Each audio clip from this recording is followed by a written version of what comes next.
Serre France, le réseau de conseil et d'expertise comptable présente Parole d'expert. Serre France, partenaire de la performance des chefs d'entreprise.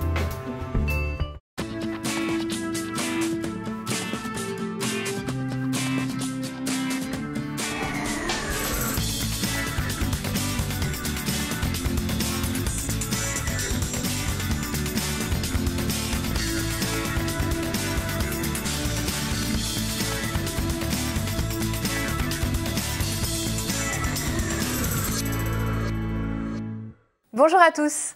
Mariés, pacsés, concubins, ce choix d'apparence limitée à la sphère familiale peut avoir un impact considérable dans la sphère professionnelle d'un entrepreneur. De plus, si votre conjoint travaille avec vous, la loi impose à ce dernier d'adopter un statut, conjoint salarié, associé ou collaborateur. La loi ne tolère plus les situations de collaboration de fait. Le PACS est une convention entre deux personnes physiques majeures ayant pour objectif d'organiser leur vie commune. Le PACS a des effets proches du mariage et pour cause, les partenaires sont tenus à un devoir d'entraide, à une obligation de communauté et à l'équivalent de la solidarité des dettes ménagères. Les partenaires ont le choix entre deux régimes différents, le régime légal ou le régime optionnel, que je vais vous détailler.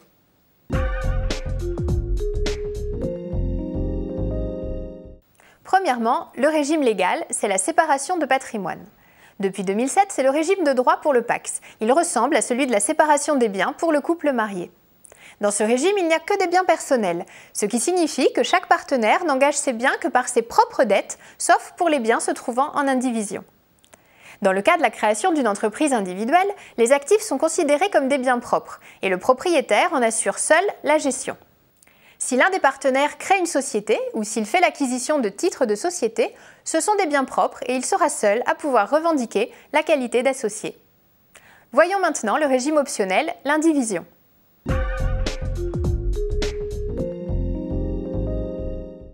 Deuxièmement, le régime optionnel, l'indivision. C'est un régime de type communautaire, car une fois que les partenaires ont opté pour ce régime, les biens obtenus après la constitution du PACS sont considérés comme indivises par moitié, quel que soit le financement apporté par chacun. Certains biens restent toutefois propres, comme les revenus et les biens détenus avant la conclusion du PACS. Si l'entreprise ou la société sont acquis après la signature du contrat, l'entreprise appartient pour moitié à chacun et les deux partenaires peuvent revendiquer la qualité d'associé. Les actes d'administration nécessitent l'accord des deux membres du PACS. Toutefois, si l'acquisition du fonds ou des titres est faite par l'un des partenaires par le biais de fonds propres, c'est-à-dire reçus d'une succession, présents avant la signature du PACS ou obtenus par donation, alors il n'y aura pas besoin d'accord du second partenaire. En l'absence d'inventaire à l'ouverture du PACS, il est recommandé de faire intervenir le partenaire pacsé pour reconnaître le caractère propre du bien. En revanche, en cas de création d'entreprise, le partenaire disposera seul des pouvoirs de gestion et d'administration. Si l'entreprise existe déjà, seuls les biens acquis postérieurement à la signature seront considérés comme indivises. En d'autres termes, le partenaire conserve la gestion de son entreprise ou demeure seul associé dans la société. Le conseil d'un professionnel dans l'élaboration du pacte est plus prudent pour garantir sa pérennité dans le temps et la cohésion avec les contraintes professionnelles des signataires. Enfin, rappelons que le régime du PACS a été modifié avec effet au 1er janvier 2007. Les biens acquis sous le régime antérieur à 2007 sont présumés être détenus en indivision. La modification des anciens PACS est possible, mais nécessite de rédiger une convention spécifique. Voilà les informations que je pouvais vous apporter sur l'impact du PACS sur la création d'entreprise. Et comme aiment à le dire les juristes, contrat bien rédigé, pérennité assurée. À bientôt pour de nouvelles paroles d'experts.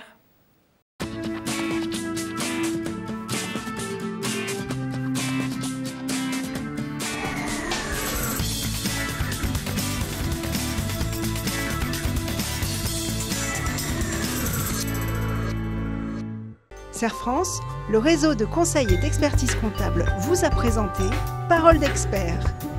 Serre France, partenaire de la performance des chefs d'entreprise.